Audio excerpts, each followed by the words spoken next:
Bienvenue pour cette nouvelle séquence de paroles de la vie éternelle. Dans une dernière vidéo, j'ai affirmé que Jésus est celui seul qui nous a laissé des enseignements pouvant nous permettre de nous approcher de la perfection. Et il est surtout à remarquer que Jésus enseignait la perfection et il le pratiquait aussi. Jésus lui-même faisait ce qu'il enseignait à ses disciples. Contrairement à ce qui se passe dans l'Ancien Testament, Jésus dit qu'il faut bénir et ne jamais maudire. En mourant sur la croix, il a béni, il n'a pas maudit. Et je disais aussi ce qui fait le piège de beaucoup de chrétiens, c'est qu'ils pensent pouvoir vivre leur vie dite chrétienne en s'appuyant sur l'Ancien et en même temps le Nouveau Testament. Tandis que ces deux livres dispensent des enseignements qui sont complètement opposés l'un à l'autre. Bien entendu, on va me dire, on trouve ça qui peut se rapprocher, ça qui peut se rapprocher de ça, ça qui peut se rapprocher de ça. Mais Jésus ne nous a pas demandé de faire des rapprochements. Il nous a dit tout simplement, soyez donc parfaits. Et il a pris l'exemple, comme votre Père céleste est parfait. Jésus a donné comme exemple de perfection son Père. Mais, étant donné qu'il était là, avec ses disciples, qui étaient tous des Juifs, qui connaissaient l'Éternel, qui connaissaient les textes de la loi. Mais le problème pour ces gens-là, c'est que les textes de la loi n'avaient pas du tout pour objectif de les conduire dans la perfection, même de les conduire à faire le bien. Les textes de la loi que l'Éternel leur a donnés étaient là uniquement pour les condamner. Et ce que je dis là, je sais que c'est important, c'est peut-être même dur à entendre, mais voyons, Jésus lui-même va dire que la loi est bonne. Il ne veut pas l'abolir, mais il veut l'accomplir. Et comme j'ai souvent dit, pour conduire ses disciples dans l'accomplissement de la loi, Jésus s'est trouvé dans l'obligation de les ordonner de désobéir aux ordonnances de l'Éternel. Dans Matthieu chapitre 5, quand il dit, vous avez appris qu'il a été dit, mais moi je vous dis de faire le contraire, afin que vous soyez fils de votre Père qui est dans les cieux. De plus, la chose la plus grave, c'est que l'Éternel donne la loi au peuple. Et ensuite, il donne à ce même peuple des ordonnances qui les obligent à faire le contraire de la loi. Donc, ce peuple qui veut suivre l'Éternel avec la loi et les ordonnances se trouve piégé sans aucun moyen de s'en sortir. Car lorsque la loi dit « tu ne tueras point », tu n'as pas le droit de tuer. Et lorsque l'Éternel demande à ses serviteurs d'aller tuer, ils sont obligés de tuer. S'ils ne les tuent pas, c'est eux qui seront tués, à l'exemple de Saül. Je vais prendre quelques exemples dans l'Ancien Testament, et ça, je développerai cela, cette partie-là, encore en plusieurs vidéos, pour la bonne raison.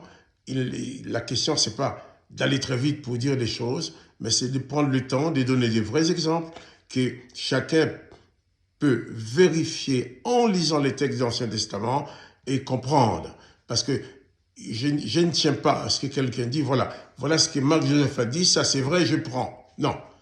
Je vous fournis des informations. À vous maintenant d'aller comparer ces informations aux textes de référence pour voir si elles sont fausses ou si elles sont vraies. Si tu estimes les informations que je donne sont vraies, eh bien, tu les mets en pratique dans ta vie. Si tu estimes qu'elles sont fausses, eh bien, tu les rejettes. Tu n'es pas obligé de les suivre. Donc, allons dans le livre de l'Exode, Exode chapitre 20, verset 4. L'Éternel donne cet ordre, cette loi. Exode 20, verset 4, il est écrit, tu ne te feras point d'image taillée, ni de représentation quelconque, des choses qui sont en haut dans les cieux, qui sont en bas sur la terre, qui sont dans les eaux, plus bas que la terre. L'Éternel donne la loi en disant « Tu ne te feras pas d'image taillée ». Par contre, en lisant les textes de l'Ancien Testament, nous voyons ce même Éternel des armées ordonner à Moïse de faire des images taillées de chérubins pour mettre dans son tabernacle. Moïse aurait pu dire « Oh l'Éternel, tu as dit que je n'avais pas le droit de faire des images taillées. » Mais c'est l'Éternel qui demande de faire ce que la loi interdit de faire. Qui fait que Moïse se trouve obligé d'obéir aux ordres de l'Éternel en faisant des images taillées que la loi dit qu'il ne faut pas faire. Et là, Moïse est piégé. Dans Exode 25, verset 18, l'Éternel dit à Moïse, « Tu feras 2 chérubins d'or, tu les feras d'or battu aux 2 extrémités du propitiatoire. » Verset 19, « Fais un chérubin à l'une des extrémités et un chérubin à l'autre. Vous ferez les chérubins sortant du propitiatoire à ces 2 extrémités. Les chérubins étendront les ailes par-dessus, couvrant de leurs ailes les propitiatoires, et se faisant face l'un à l'autre, les chérubins auront la face tournée vers les propitiatoires. Je continue à lire. Exode 25, verset 21. « Tu mettras les propitiatoires sur l'âche, et tu mettras dans l'âche les témoignages que je te donnerai. C'est là que je me rencontrerai avec toi du haut du propitiatoire, entre les 2 chérubins placés sur l'âche du témoignage. Je te donnerai tous mes ordres pour les enfants d'Israël. » Moïse fit les 2 chérubins d'or. Là, Exode 37 maintenant, versets 7 à 9. Vous pourrez lire vous-même. Moïse fit 2 chérubins d'or et il lui fit d'or battu aux 2 extrémités du propitiatoire. Un chérubin à l'une des extrémités et un chérubin à l'autre extrémité. Il fit les chérubins sortant du propitiatoire à ces 2 extrémités. Les chérubins étendaient les ailes par-dessus, couvrant de leurs ailes le propitiatoire et se regardant l'un l'autre. Les chérubins avaient la face tournée vers les propitiatoires. Voilà. L'Éternel dit, tu ne feras point d'image taillée. Ça, c'est la loi. Point de représentation quelconque. Des choses qui sont sur la terre, dans les cieux ou sous les eaux, plus bas que la terre. Or, l'Éternel va demander à Moïse de faire exactement ce que la loi interdit de faire. Et là, Moïse est obligé de s'exécuter parce que sinon, si Moïse ne fait pas ce que dit l'Éternel, il va avoir des problèmes. Donc voilà les pièges dans lesquels Moïse était pris. Et je dirais, et là-dedans, Moïse n'avait pas droit à l'erreur. Moïse a commis une erreur, ça lui a coûté de ne pas entrer dans la terre promise. Pas droit à l'erreur. Le fait de faire le contraire de la loi, c'est une erreur. Mais c'est une erreur ordonnée par l'Éternel. Donc, le peuple se trouve piégé. Donc, la loi dit, tu ne feras pas d'image taillée. Mais l'Éternel ordonne de faire d'image taillée. Et dans d'autres vidéos, nous verrons d'autres points. Je prendrai point par point pour bien montrer comment le piège de la loi et des ordonnances se renferme surtout ceux qui veulent suivre l'Éternel des armées. Si en tant que chrétien, tu dis, tu veux suivre Jésus, mais tu veux aussi invoquer l'Esprit de l'Éternel dans ta vie, ben tu vas entrer dans ce piège. D'ailleurs, c'est pour cela qu'on trouve souvent des chrétiens qui sont, des gens qui disent chrétiens, qui prient tous les jours, qui vont crier Alléluia, qui gloire à Dieu tous les jours, mais qui sont capables du meilleur et du pire. Les meilleurs, quand ils s'efforcent à obéir aux enseignements de Jésus-Christ, le pire, quand ils se laissent tranquillement aller à pratiquer les ordonnances de l'Éternel dans la vengeance et dans l'autre. Donc, il est impossible de pratiquer la loi et les ordonnances de l'Éternel en même temps. Ou on pratique la loi, ou on pratique les ordonnances. Car toutes les lois, toute la loi, excusez-moi, que l'Éternel a donnée, eh bien à chaque fois, il demande au peuple de faire le contraire. Comme ça, le peuple est piégé dans la perfection, toujours condamné. Hein? Et nous avons l'exemple de Saül, qui avait refusé de terminer un massacre. Eh bien, il a été déchu. Parce que l'Éternel avait demandé d'aller exercer la vengeance. Et Saül n'a pas exercé la vengeance jusqu'au bout.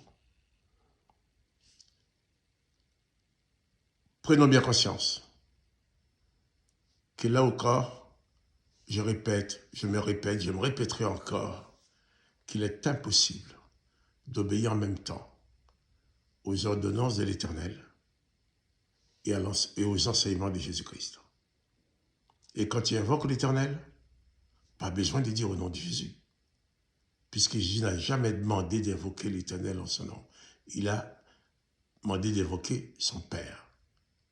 Et ça, je le redirai souvent, parce que, en tant que pasteur, c'est dans ce piège, je constate que la majorité des chrétiens sont enfermés dans ce piège.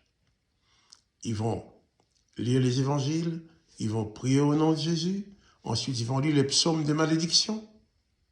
Ils sont même capables de dire à quelqu'un, si quelqu'un te fait du mal, tu vas lire tel psaume contre lui. Jésus n'a jamais demandé de lire des psaumes ou de prier contre quelqu'un. Jésus dit plutôt de bénir, même ceux qui font du mal. Si tu réalises que tu es pris dans ce piège, ben tourne-toi vers Jésus-Christ. Mets de côté ces ordonnances de l'Éternel. Mets de côté ces psaumes de malédiction, ces textes qui poussent à la malédiction. Mets de côté tous ces exemples que vous présentent vos pasteurs quand ils vous demandent, quand ils vous parlent vraiment de Moïse, d'Élie, d'Élisée. Ils vous demandent de ressembler à ces gens-là, de David. Mais si ta vie ressemble à celle de David, tu as des années-lumière de Jésus. Si ta vie ressemble à celle de Moïse, tu es extrêmement loin de Jésus.